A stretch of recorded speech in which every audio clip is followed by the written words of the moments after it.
Welcome to the Improviding Life podcast, where we explore how life can be more livable. This is Lloyd Crawford, your host. This episode is so long coming, and I'll share why. First, this episode we are exploring this interview with the fabulous, insightful, very future-bending Keith Jamison. Keith is one of my former mentees from the job that I work with youth. And we recorded his initial episode right before Mercury was born. And so with New Mom Brain, I thought I'd already aired it and then realized I hadn't just a few short weeks ago. And the same day I realized that and was about to reach out to him, he reached out to me and asked if we could re-record because his life has shifted, he's grown and shifted, and he imagined that I had as well. And so I was so grateful that he reached out.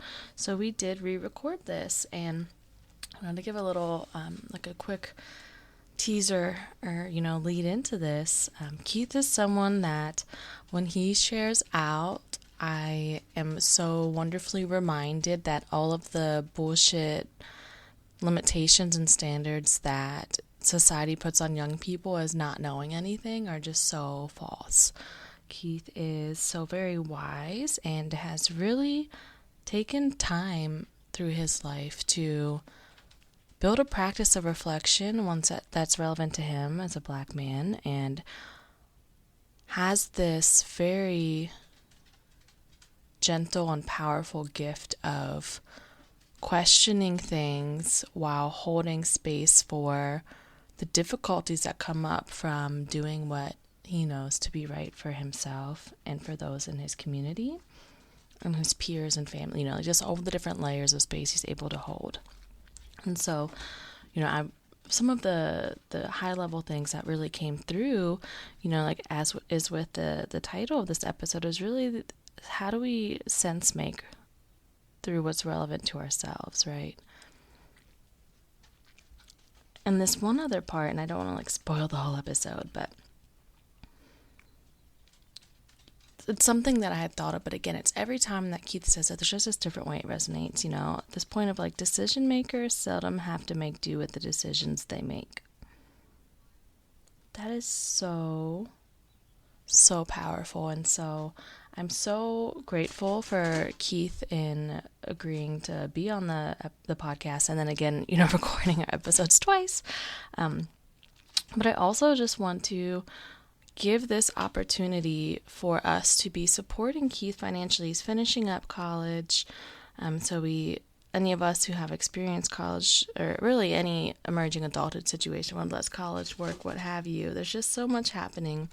And so receiving financial support from that angle is important, but also, again, because we want to be good stewards of the communities and spaces we're in, we should be compensating Keith for the emotional labor that it took to provide this episode as a Black man and sharing out his accurate location and experiences, and the energetic toll and emotional toll that takes from having to revisit things that have happened that have been problematic. So I'm going to have this in the show notes as well, but his Cash App is, Cash App starts with a $sign. So $K Jamison, Jamison 1. All right, so K Jamison 1. And so if you finish this episode, or really listen to any of this episode, and have any moments of insightfulness or of being able to have something resonate for you, if at all you're able to financially contribute to Keith, that would be absolutely amazing. And without further ado, we are going to get to our episode. Wop, wop, wop, wop, wop, wop, wop, wop, wop, wop, wop. Welcome. Today we have a very special guest, Mr. Keith Jamison. Before I ask him to introduce himself, I will sort of hype up and share out that Keith is a brilliant mind who has this ability to both bring a sense of mellowness, but also have this ability to just blow your shit, right? Where you're just What? So I'm so excited for this episode and for you to experience this like way that subtlety can be so powerful. So without further ado, would you like to introduce yourself in any way, Keith? Yeah, sure. I'm Keith, and I'm a senior at Allegheny College. I'm a psych major. I'm a women's gender sexuality studies minor. Uh, I really enjoy learning about like race and like gender on my own. So that's where like a lot of like the way in which I see the world comes from, and like synthesizing that with like my own experiences. And I don't know, I'm just kind of here, just figuring out life. So I think that's pretty much all there is to me, which is a lot, but a little. So yeah. Thank you. Yeah, and even like introducing yourself with that nuance of it's a lot and it's a little like, yeah, it can be more than one thing. Um, so it is March 28th right now. So with that frame in mind, right, you're in your last semester of school. If you had to sum up how you feel that you've evolved from your freshman year till now, what are a few words or thoughts that are coming up of being able to even reflect back on what your experience has been while at school? Yeah. That's a good question. I think I'm just far more aware. I think like I remember having a conversation with someone before, like coming to school, and like they're saying to me that I'm going to change. And I thought like I knew myself so well as like a high schooler or whatever, but like I think I have just so much more perspective. I think that's the biggest thing to take away from school. So I think I've grown in a multitude of ways. I was able to like really analyze like who I am, how I came to this point, like my positionality and everything. And I think that having that level of awareness has allowed for me to grow in like different domains. And I will also say that like I'm far better at like sitting with myself. And I think I really just recently began to like become comfortable with myself and like wanting to be connected with myself. And I think that's something where like before, like even like maybe even like a year ago or like like a year ago, I wasn't as comfortable with just like really being to myself all the way. So I think those are some ways in which like I've changed personally. Yeah, no, thank you for sharing that context too. And so I'm curious now, like you mentioned positioning Mhm. and then also this ability to just be with your own company. So I'm Mhm. curious on, how perhaps, and this is sort of going to be like a thought exercise, right? This is going in the future, so we don't know. But I'm curious on how that ability of being with self will impact your ability or equip you rather to position yourself in the world of adulthood, right? Or adulting, right? So like yes, you're already doing it in school, but there's just another level of things you have to decide on right now in life. And so just curious on whether any of that personal time that you've been able to have has created the room for some other ways to come through of how you're thinking about what comes after school. Yeah, no, I think that's a very interesting question because like I stayed up like last night until like 3 a.m. talking to my friend about this.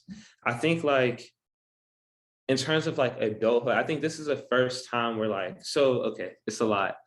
At first I was never really like, I never really saw what my life would look like past probably like 18. I didn't think deeply into the future. I didn't think that was possible. I thought like my life would just look probably like my father's or my mom's, where it's just like, okay, like you go to school, college might not work out for you. You just like work like some like job and you just like get by.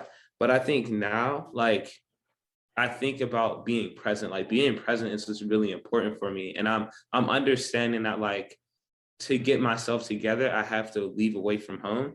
And so I think a lot about just like being present in terms of just like who I am, like what I want for myself and like how I'm developing and having to like manage the different domains in my life.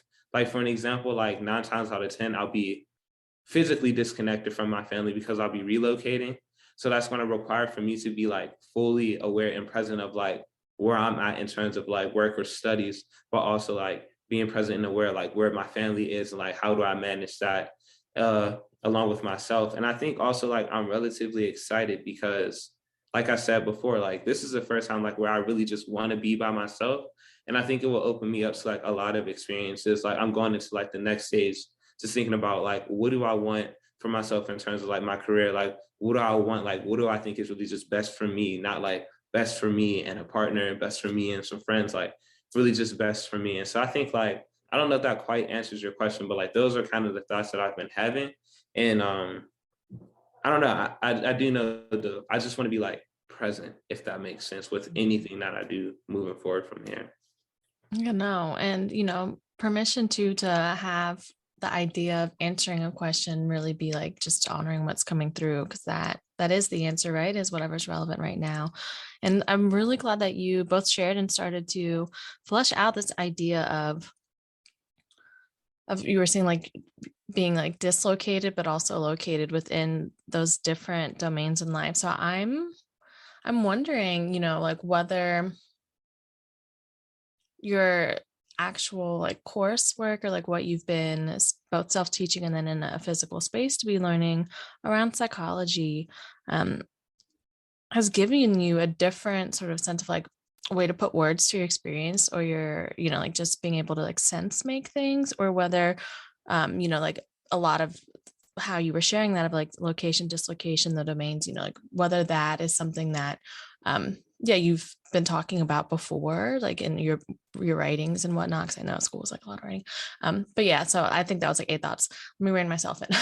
But yeah, so like whether or not you have felt like you're able to express yourself to yourself differently with like languages that you or like just the jargony things and the different domains you're studying, or whether you've yeah, does that make sense? Like, do you think school has helped you facilitate that sort of self-understanding, or does self-understanding give you a different way to like to experience school? Yeah, I think that's a good question. I think it's the self-understanding that actually allowed for me to experience, like to make the most out of school. Because I do think like, of course, like naturally, for example, like something that we all experience, like cognitive dissonance, just like being in between two things and like having to operate out of that space. Like there's words and like stuff like that that has like kind of like allowed me to feel like, oh wait, this is kind of relatable. This is something that I experienced. But like I'll always have to connect it to like my prior experiences in general. I think like in terms of like language, honestly, it's only ever really allowed for me to communicate with people who exist outside of like my everyday life. So like for an example, when I'm talking about my emotions and I'm talking to my mom or like my friends in the city, like I don't use the language that I use in academia because like for a lot of reasons it's not accessible and that's not how we communicate. So it's I think like it's like code switching, like it hasn't necessarily like helped me because I've always been like aware of like, how I feel and I just exercise it like accordingly. But I do think that like it's been helpful in terms of like I guess negotiating things with like people within academia or within that realm. So, but I do think like it really comes down to like it's my experiences that make the most out of the language. This is one of those like blowing shit moments I was talking about earlier, because your response helped me feel in like the relevance with myself of why that question came out so awkwardly, is because I was again not like realizing like, okay, the words aren't here for something I was feeling, and then it came through of like of you really sharing too, is like this ability to be like sense making, or like making sense of things through how it's relevant to yourself, right? And so often I feel like, so I was first generation college student, and I know from my experience that I was expected to just have such a transformed life from college, like just like getting a piece of paper with a ridiculous amount of debt associated with it meant that everything was going to change, right? I was going to be a millionaire and all these, all this shit was going to change. And really it just, to your point, like gave me a different way to communicate with a different set of people I wanted to have come into contact with before, but it didn't actually on its own translate to any other thing. Like, I had to, and I still am, doing that sense making of seeing how is this relevant to me? Is this something like, are there skills that I want to hold on to? Or are there other things that I'm calling, bullshit on because it was only relevant in a classroom setting? And I think that part of like the relationship that happens with ourselves as we're just going through life learning. So thank you for offering that sort of reflection back of the like clutterness that I was feeling too. And and I think you mentioned something earlier about how right now you're feeling so okay with the fact that moving forward, you are your only and your main priority, right? And so I think that, just having known you for several years, and being able to see you grow before my eyes. No, sound like I'm like 95. I'm only 94 people. Whew. But through that experience of being able to also, I just want to like hype you up and like affirm the fact that you've always been so great at advocating for yourself. So I remember the first time we met through, some youth programming, and even the way that you were able to say, like, you need to convince me as staff on why this is a place for me. So Yeah. I'm really curious on how, again, you already had that skill set, that inner knowingness that you have the right to be selective of who and where you are, right? Or who you're around and where you're at, right? I'm wondering if something like that is, that setting is something that you've had to encounter in school, and how do you like maintain that sense of self and, your boundaries and priorities, while also knowing I do want to be navigating this academic system because I do, want whatever I'm going to be able to take from this to be, something I have access to as well. Yeah, no, that's a good question. I had, of course, like a lot of things, especially because I go to like a PWI, so like it comes down to like race, right? And for some reason this year, I don't know if it was like post COVID, even though COVID is very much here, but like post like the lockdown and like something about my professors this semester, they're wild. Like when I mean like they hit like maximum racism, like they really hit it. So like for an example, a lot of times I'll have experiences in classrooms where it's like my professors will be like very racist, whether it's like how they select like the course materials, how they cover the course materials, how they discuss these things, how they like what they say or what they fail to say. And in those moments, it's like, all right, I'm thinking about how I'm feeling in those experiences. I'm thinking about like, how other students are like, okay, I could give like an example, right? So basically, last like in January, I had a professor who there was a video, and the video was about like a Black woman, like she was telling her experiences and kind of talking about sex work. But by her telling her experiences, she was allowing herself to be a subject of those experiences and not like objectified within it. But their inability to actually like, lead a discussion before to like preface the video, and like also just the selection for the context was just bad, but like basically they ended up allowing like a lot of like racially insensitive like things to happen within the classroom. And so when I was within the classroom, like I had to think about, like, am I going to speak up or not? Because these are my professors, there's a power dynamic, and at the end of the day, I know they're not going to get it. Like the fact that they were able to allow this to happen goes to show that like they're not going to get it. And so I had that moment, and it's like, like in the middle of class, like I'm full on like we're not arguing, but like I'm like justifiably so upset and explaining to him like, well, both of them, there were two professors, how like this was incredibly racist, and your inability to consider like whether I should show this like video and all of these different things goes to show that like at your core, you are racist, and understanding that. Like a lot of times I'll come across like, especially here, like a lot of like white students or like white professors who are like, they view themselves separate from racism, separate from perpetuating it, or whatever the case may be. And it's like, as long as you have that notion, you're never going to see the way in which like you impact me, right? And so long story short, like every day after that, things were arising, and like I was having to go on rants. And in those moments, it's like I had to like basically rectify like what I knew to be true, what I knew to be experiencing to be true, and like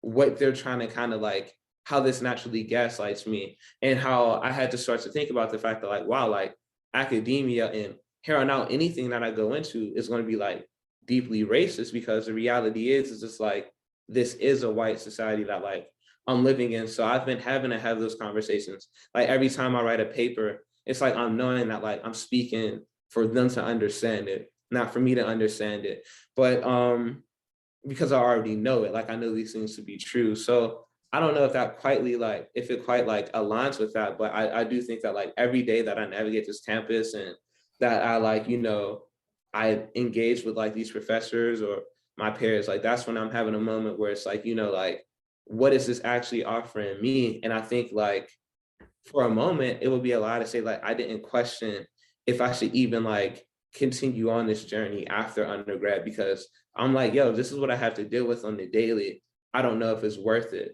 But it's also like, oh, okay, well, if by virtue of me like in like furthering my studies, not only can I make a change, well, debatable, but at least make a change in the space, but it also gives me a little bit more money to make a difference for me and my family. So like, you know, I have the weight of pros and cons. And I think that's kind of like, it's not the same as like what we had to engage in at the youth programming, but I'll always have to engage in something similar in that regard. So yeah.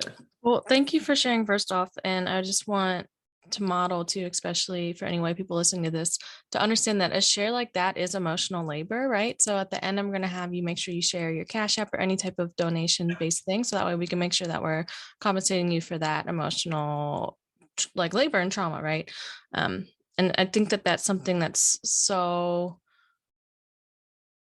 under acknowledged by white people, myself included, is not understanding. It's like, you know, oftentimes I talk about energetic, like residue or burdens, or like just the shit we carry around in life as a backpack. Okay, how do we unzip it? See what we don't need.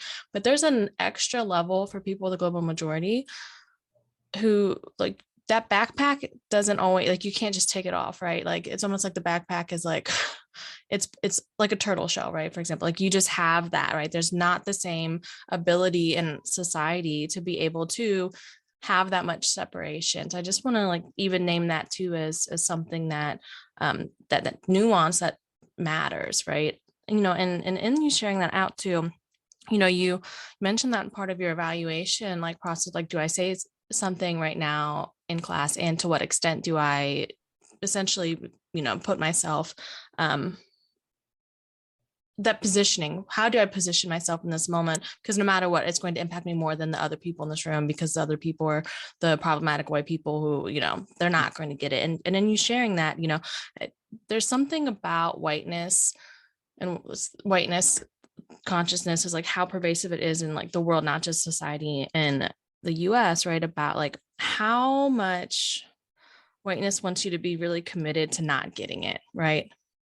You know, and so I could feel that from you, you know, sharing out too, like your point about your professors being like, do I even bring it up because they're not going to get it right? And it's almost like that power dynamic you were mentioning when someone suddenly has authority, right? You know, they have letters somewhere, and you know they've been then told like, oh, this means that you have this authority. It's like the commitment like doubles down, right? And so I just want to like for a moment you know, ask you if we could be in some post-white consciousness world, right? You know, like so whiteness is actively being dismantled. We're at the point where it's everyone who needs to take accountability as white people are doing it. Let's like allow ourselves to imagine that. How would you like the education experience to be? Like if you could actually just be somewhere to be immersed in thought and exchange and those power dynamics and the insensitivity towards how someone is curating a classroom space, like how else would you love for something like that to feel? And so, you know, and sort of to your part of saying is like, is school even offering you anything? You know, like what could like a situation offer you, and how would that feel if that was what you had access to? Yeah. I think like it's interesting because a lot of times like I talk about like if my school could have like if my school, okay, if I could go to a HBCU with the resources of my school, I feel like that would be like the ideal thing, I think, as a blueprint. But I think like when you think deeply about it, I guess all I would say is like I would like to learn about things that's relevant to me. And when it's relevant to me, it's not just about like, I don't know, like, yeah, like it's cool to learn about like things that's like Black or things that's like Pan-African, but it's more than that also. It's actually like learning from people who come from like a certain background as well. Because like, for an example, there's always a tangent. I was talking to my friends about, we were having a discussion about like, well, in one of my classes, we were having a discussion about like gender reveals. And they were talking about how gender reveals can reinforce like the gender binary. But one of my white peers, they said something about like I just think it's awful to place a label on a baby that early.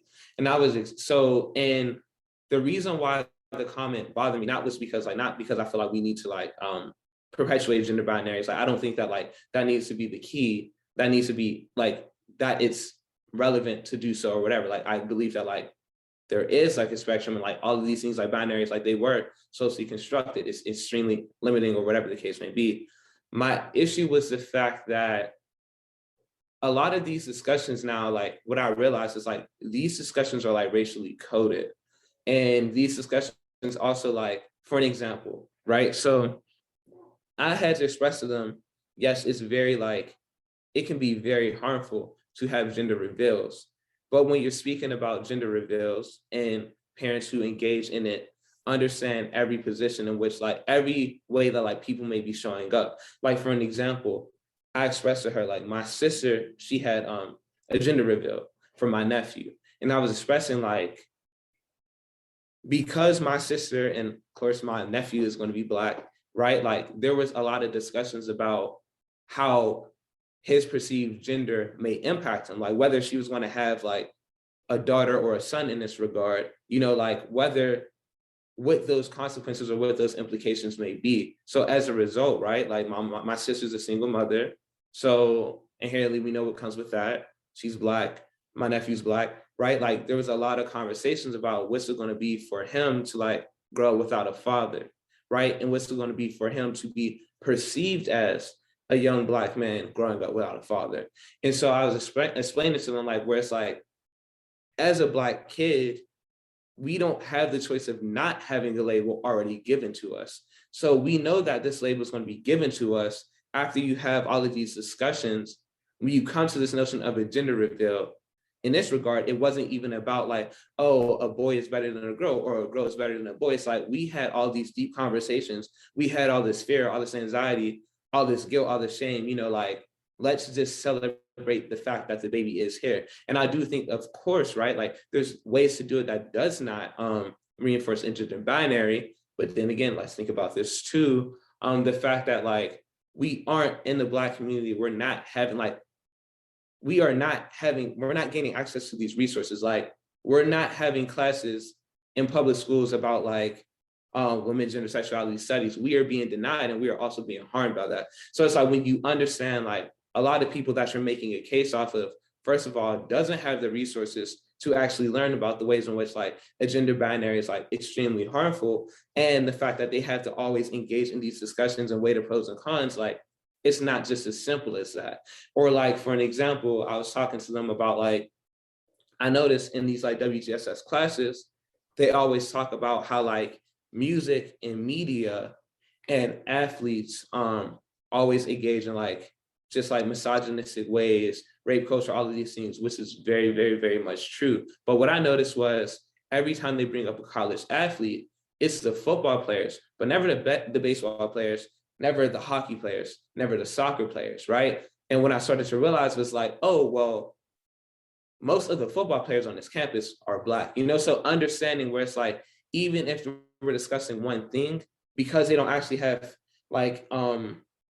material experience, or they don't even understand even the things in which they are saying is actually coded. So long story short, I feel it's important to also have people who come from a certain situation or a certain background as well, because it's we can have these discussions from a more nuanced perspective. And I think that's what's important, because when we don't have these discussions from a nuanced or an inclusive perspective, we end up actually just further stratifying. This is good, this is bad, there's nothing in the middle. And that's not the way to make a change. So I think, long story short, I would love to learn and community with people who look like me, or learn about topics that's relevant to me. But more importantly, it's learning amongst others who come from backgrounds that's similar to me. And those backgrounds are maybe we didn't, like you said, we're all first generation students, or we didn't all just have the wealth and the access and opportunities. And we actually really had to understand, interact with people who are more than just what are perceived to be intellectuals. When I go home,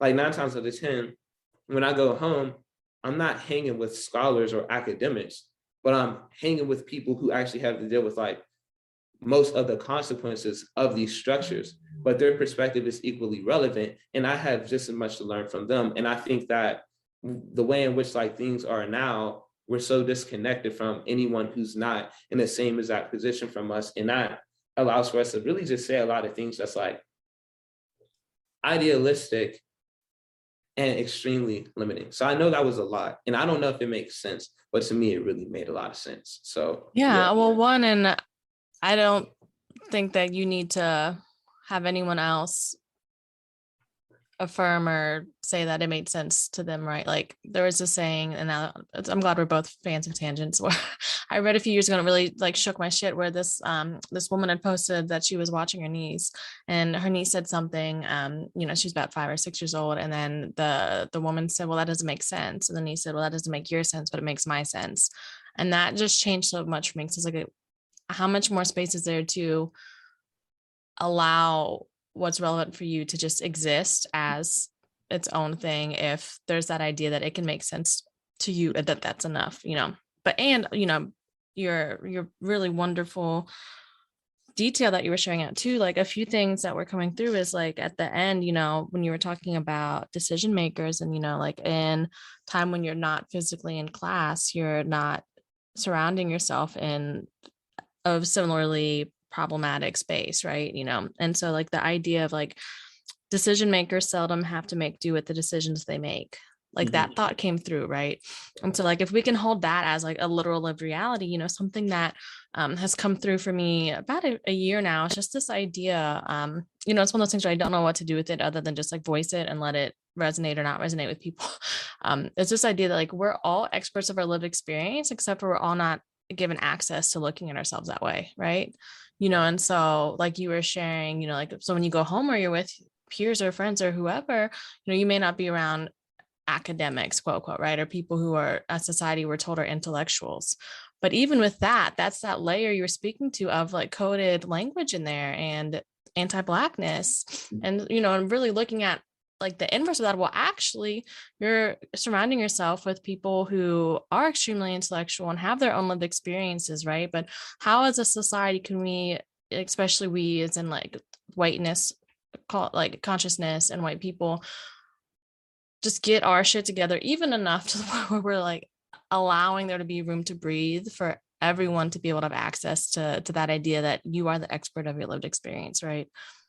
Because without that ability to actually, like when someone is telling you their experience, for that to be like a first person source, right? To be like, oh yes, I'm not questioning that, that's your experience. Like until that happens, it just feels to me as though the degree of harm that's continually going to be perpetuated is just so vast, right? Because when you were sharing previously about your professor and sharing out that video and not setting up a context or even trying to create a space where nuance could be had with minimal amounts of harm, again, it's like even positioning Black, Brown, and Indigenous stories as a spectacle. Oh, we're going to examine this, right? But not actually set the tone of saying this is a full ass first person source. Like this is that. We're not questioning whether or not this is accurate or right. Like this just is what is being experienced. And so with you sharing that out, it's like, so my mentor, Miss Felicia Savage Friedman, shares out too. It's like part of how whiteness stays in like this power dynamic, right? And white supremacy culture still exists, is that everyone is conditioned and told to think that we are all separate of the systems, right? So let's be like, oh, the financial system's the issue, the government's the issue, the police are the issue, like all of those things are true. And also we are a part of all these systems because somehow we're being complicit to some degree, we're being active in them. Like people make systems, right? And so it really is that, like you had said, by being able to weigh the pros and cons and choosing to stay in school, the amount of ripples you're going to be casting through the changes you can make broaden. But again, it's that positioning of being able to say, okay, within my family structure, these changes might happen from the resources I have access to, for my community or whatever roles I take on in my community, like those ripples, so to speak, right? But it's like until we're all able to take that individual accountability and be those change makers, systems won't shift at the rate that we need. I mean, they're like hundreds of years beyond when they needed to shift. But yeah, so I just had those thoughts too. And so, I'm curious about how it feels to consider yourself a decision maker, because you've already modeled today that you've made some decisions, right? And decisions that society says as a young Black man, you shouldn't be making or can't make yet, or you're too young or too this or too that. And so I'm just curious if like, it's not even just if, like, you are a decision maker, you're making decisions for yourself, and you just knowing what I'm fortunate to know about you through our relationship with you already sharing with me, it's like you had to start making decisions earlier than some other youth, and particularly probably white youth, the high school that you went to, had to make, right? And so, yeah, just how is that feeling for you right now? And how does that give you, what does that bring up about your, let's say, the next year or so of life, of like, you are a decision maker, you know how to make decisions for yourself. Yeah, just what is coming up with that sort of lens on. Yeah. I think so, like, yeah, I think in terms of like actually, yeah, like embracing the fact that like I am a decision maker. And it's like knowing that I make decisions, but knowing that like regardless of what the decision is, it has real impacts, I think is something that I was working to embrace. I think a lot of times, like thinking about having to make decisions, a lot of people are paralyzed by like the they're paralyzed by the fear of like what may happen, what could potentially happen if the decisions in which they make like don't manifest in like a positive way, if it doesn't go accordingly to plan. Like whether like even for an example, it's ironic you said that. Well, first and foremost, I think now I'm at a place in understanding like the spirituality that I've been like engaging in and like learning and like trying to practice, like first taught me that for one, like I was making decisions way before, like I chose this life. Like I chose my life and it makes sense because I chose this life. And more importantly, like there's other forces that also work accordingly with me. And so like a lot of times, like now I understand that like, the balance that like I don't go into anything just with myself, even if it's not just like with my family that's here, like my ancestors also guide me as well. Like there's deities that also guide me and make things possible as well. So I feel like every decision that I make it's already like deeply analyzed, whether it's within me right now, like intentionally, or like with the forces that's protecting me. And I also do think that like right now, like I'm in a situation where it's like I'm trying to make a decision, like clinical or like psychology, right? And I had like this little like spiritual like encounter where I was questioning about like, which social or clinical psychology, like which route to take. And like what I got was the fact that it was like there was nothing that was like completely, cutthroat. This is what you need to do. This isn't what you need to do, whatever the case may be. And that's when it clicked to me where it was like, oh, well, in this moment, I was actually straying away from making the decision. I wanted like me to have limited options instead of me having to make a decision, instead of me actually making the decision out of abundance. And I need to have faith in making a decision out of abundance because no matter what, it's not just me. Like I have these things like protecting me and helping me no matter what. So I think in terms of like decision making, I've been trying to lean into that a lot more. And I'm still kind of like in the space of like, but I think like I had to learn and I'm learning like no one's going to make the decision for you. Your ancestors aren't necessarily going to make the decision for you because you've been making decisions for yourself. They've been protecting you, but no matter what, like, make that decision and lead into that. So that's where I am right now in terms of like being a decision maker and just like really just falling into that. And I think at the end of the day, knowing that like I can make the right decision and I can make the wrong decision, but well, I don't even want to say wrong. I can make a decision that seems to be more straightforward or one that's going to help me get to somewhere like in more of a like complex way. But I know I'm going to get there because I know I have grit. I know I'm resilient and I know like my life is supposed to turn out like I'm supposed to live a life that's worth living. And I think like when I was younger, like honestly, like I didn't always have that insight. Like there's so much grief, there's so much trauma, there's so much stuff where it was like I said earlier, I couldn't actually envision a life past 18. But now like I know I have a life that's worth living. And as long as I remember that, no matter what, I know that whatever decision I make will get me to my goal of living. So I think it's Mm. made making decisions a little lighter, if that makes sense, you know? I am like so grateful. You like that message was you sharing that specifically for me as the audience to hear. I resonate so much with all of that. Firstly, just yesterday, I have a similar view. I mean, based off my limited knowledge of what you just shared about spirituality and really like understand, like, I have a spirit squad and like, but realizing how much I have been asking them to make the choices for me. Yeah. Or the way you said that was so magnamic. Is that a word? It is now. And like beautiful of like, I wanted limited options. So the choice was made for me. Like that is really so a season of life that I'm realizing I'm in. So one, just thank you for sharing that because now I'm able again to hold myself accountable in a different way of being like, why is that Yeah. coming up? Because there's deeper tendrils, right? And and then also with you sharing out that you're meant to live a life that's worth living. I don't think that I've shared this with you. Update people. Keith is amazing, and we recorded an episode before I had Mercury, but then I thought I posted it and I didn't, so we're recording it, so it's relevant. Okay, but from that point when we had our first interview episode, I don't think I had solidified yet or shared with you. Maybe I did, though, but I don't think I did. Who knows?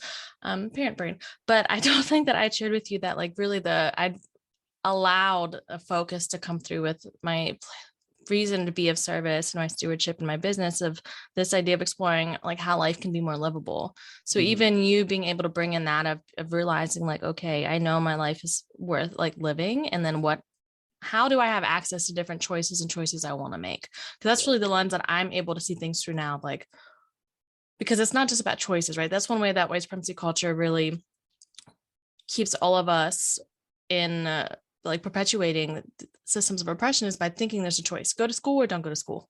Mm-hmm. Right, go to work, don't go to work. Like, okay, but like, are those choices that are of substance to me? Are they of relevance? Are they choices that I want to make? Do I actually have access to that choice? Because if I don't do those things, then I don't have my basic needs met under this capitalistic system, right? So again, there's those like drunk goggles that we're wearing. Yeah. But like, yeah. And so yesterday or the day before, no, yesterday. So, in a similar moment of trying to connect to ancestors, which I'll just share as like a white person who now understands that saying, oh, I'm not that white is problematic, right? But having unpacked all of that and realizing that why whiteness still has such a strong hold on people's ability to be accountable and to make decisions is because there's this huge intentional gap between white practices and ancestry, right? Like very intentional. Because if we act like when someone dies, just they never exist or everything in relation to them just stops, we don't have to be accountable, right? Because if no one who's past exists, right, then I don't have to be like, oh, 200 years ago they were doing these practices, which means that my family was afforded these resources and now we're still like, none of that has to happen, right? And also how much as white people we do not have access to our humanity because we don't have that ancestral connection, right? So being about a year and a half ish into that part of my personal access my humanity, get my shit together through that lens, like practice, I was having a moment of connecting with ancestors, which is just still so weird to even say because it's so funny. The ancestors that are now actually doing their work to be less problematic on the spirit side were the ones that I knew were some of the most problematic on earth. And what they were sharing was like, I didn't have access to the resources, support, or space to unpack the generational trauma that was happening then. So I was perpetuating it so hard, right? And then now, like, at least what came through with my friend who's a medium and was sharing out is like, to be able to be a part of someone's spirit squad, you have to have this commitment to doing your work on the energetic side, right? So like, you can't still be up there being problematically unchecked, right? You have to have some level of being committed to change, right? So anyways, I was having that moment. And then this thought came through of this like moment of clarity of like, oh shit. Like I always am like, oh yeah, I'm here to help people just put words to why adulting is hard or like sucks, tracking it suck less, but like not actually like knowing what to do with that. But what came through is like adulting is so hard because we've been doing it from only our brains, right? This idea, it's like, it's just something you think your way through. But adulting is so hard. Well, one, because beyond the fact that all the systems that exist are problematic, but navigating those systems is so much harder when it's just a brain trying to do it, right? But again, that dissociation isn't self-preservation, it is survival mode, right? So by naming that and realizing like, okay, well, our bodies are actually able to tell us these great insights and let us know how that adulting is impacting us. And our spirit is here to like literally be able to, like you voice so powerfully, of being able to be like, yeah, I might be going through it alone, quote, quote, but I'm not actually by myself, right? Like I might be like driving the car, but I'm like every seat is full here, right? We have Yeah. the GPS. We got like our peers in here, Spirit Squad. There's Yeah. no one else on the highway. We have this like beautifully, like no potholes in Pittsburgh. This beautiful, like beautifully like renovated highway we're on. Like they're trying their best to bring the least amount of obstacles.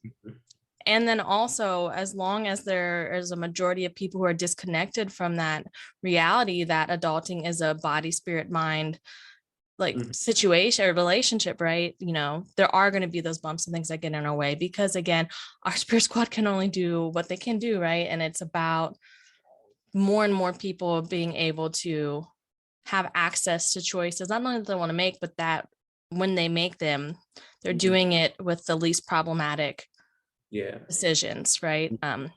So that was my my long ramble over the day, but yeah, so I thank you for sharing that, because that really, like, I needed to hear that, and I wrote it and started on it. I'm going to keep revisiting that too, of like checking in on those moments of when I want the choice to be made for me, right? Yeah. Do you have anything that's coming up? I mean, I can ask more, but I'm just like, thank you, Keith, that was for me. Yeah, no, it's great. I think something you said also made me think about even like kind of like, because something that's important is balance. Like there has to be good, there has to be bad, but there also is like the meaning you're able to make of life when you're in tune with the fact that like there are spirits. There's something that's just like how things are then connected. Like for an example, like you talked to like maybe like a month ago, like my life randomly went like this way. Like I'm talking like I got dumped and everything, and like like I'm like, yo, what? But I realized like no matter what, like aside from the individual, like and whatever the reason it is, for myself, there were a lot of things where it was like I wasn't able to see. And I was talking to my godmom, and she was saying to me, like, like sometimes things have to be shaken up when you're not seeing it. Like for an example, where it's like if you're actually like if you're being resistant to the message is then going to come to you, like come to you in a way in which is like you have to really like see it. And that even that spiritual aspect, it follows anything in life as well. Anything that's like deemed to be physical, like if you're not seeing it, like the more and more you keep making the same mistake, there's going to be a larger implication. But in reality, it's also to show you that like this isn't actually working, right? And I think that like no matter what, because I think I was talking to my friend about this, my friend Glenn about this yesterday, right? Like it's kind of a tangent. At first, I was so focused on like being completely happy because I didn't even know what that looked like. Like I didn't know what it looked like to be completely happy. Like I remember having memories of like as early as like fourth, fifth grade, feeling like depressed, like like feeling confused about life, right?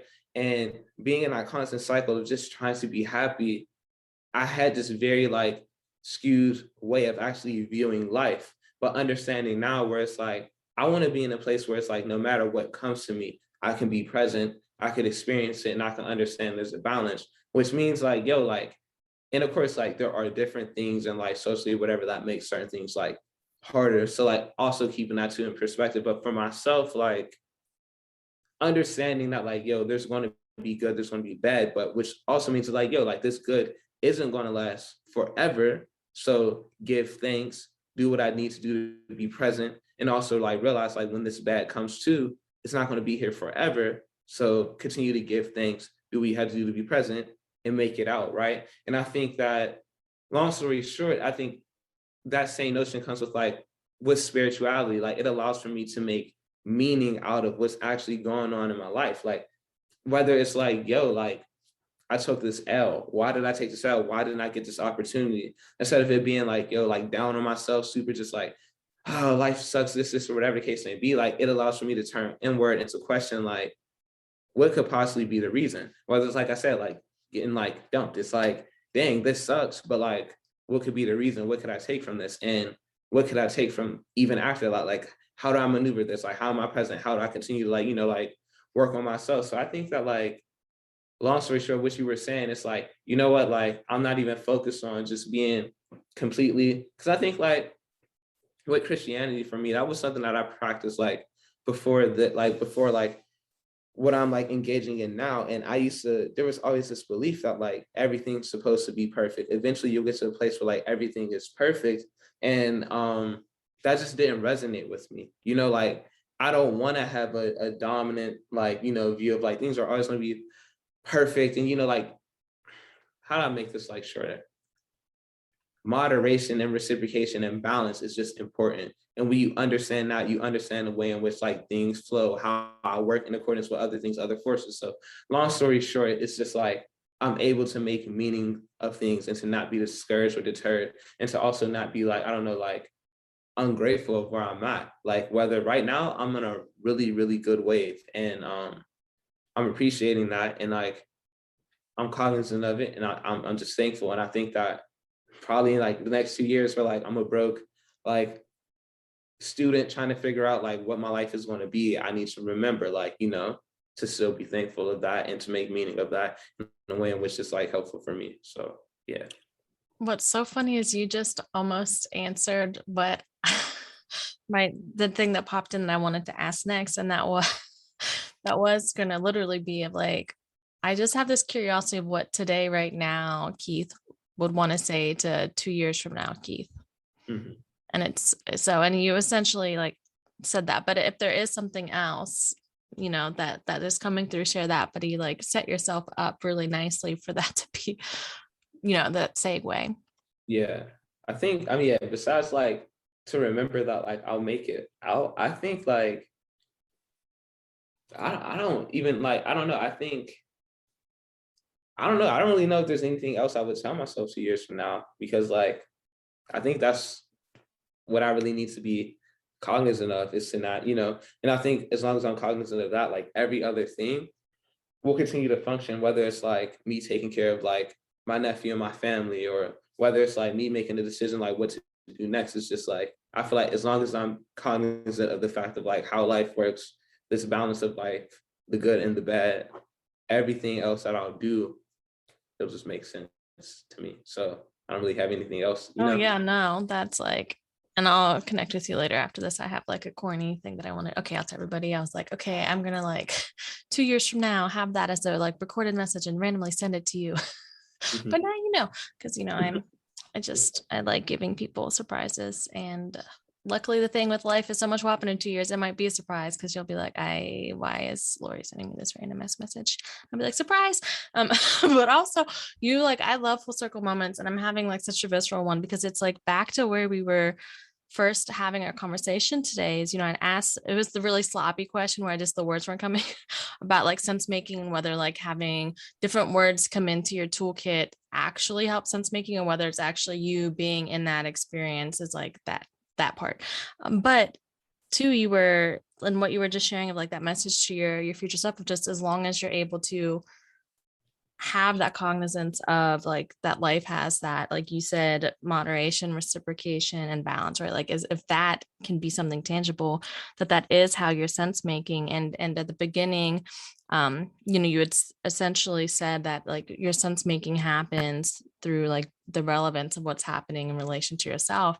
And we were just having this conversation about how adulting has a different level of like navigation available when we are existing as body, spirit, and mind. So I just wanted to like tie that like full circle moment back of like sense making and relevance is a like full self like experience, right? And like how it can just be so much more difficult for sense making only through our minds, right? And so I just think that you like really modeled this like energetically woven experience of yeah, of that expression of like you literally, bringing in spirituality and also being able to say like, when I'm physically in these spaces navigating this. So it's, yeah, I'm just like nerding out on this side because I just love when things feel like that energetic loop for me. But words.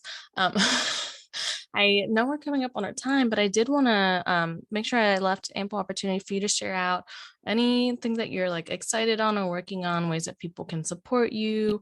Like just anything really. This is like your time for the like 11 people who will hear this when it airs. But I'm speaking to existence in a few weeks or months, it'll be hundreds, but like for the initial people who will hear this in the most timely sense, like what are ways that we can all support you and like what type of support would feel nourishing?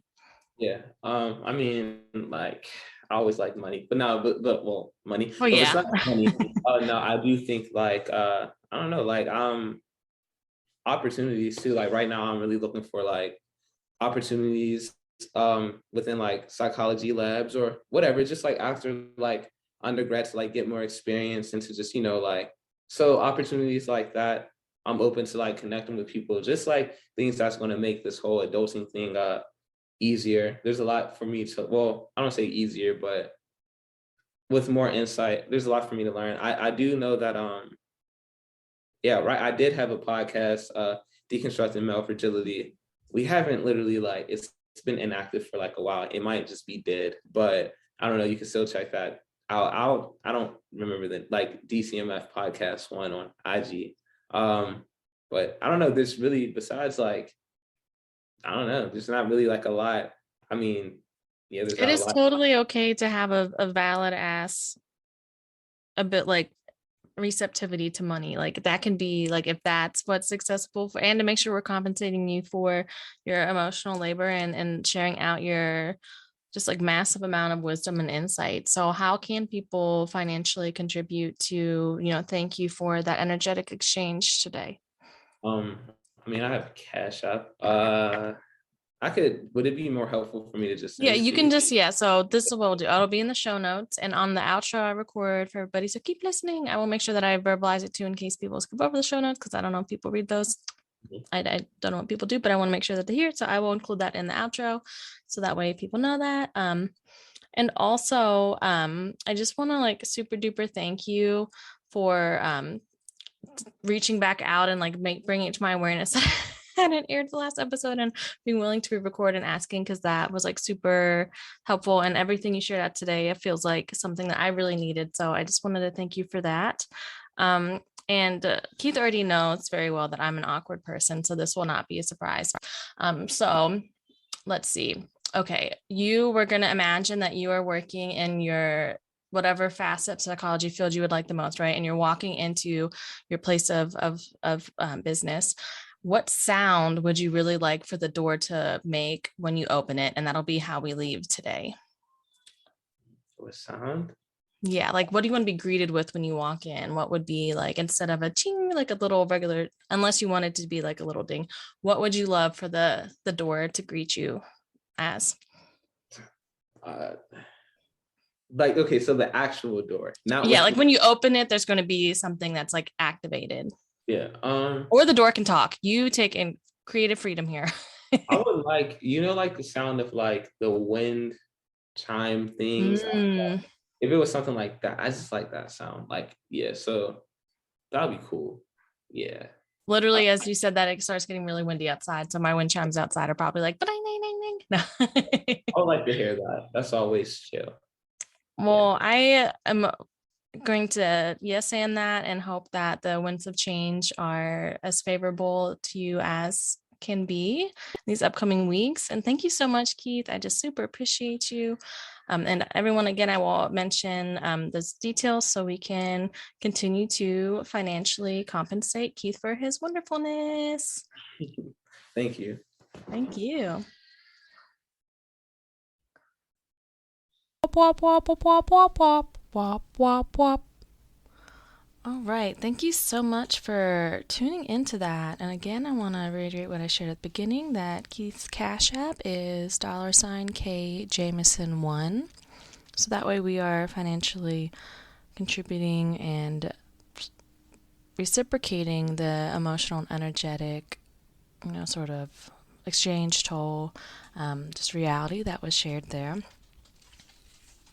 And also I want to share out to, I believe this is, something that Keith shared, but the idea of how can we exchange opportunities, right? How can we be more communal in sort of the networking or sort of filling in the roles that we have in our life? And so Keith had mentioned, that he is pursuing a psychology degree.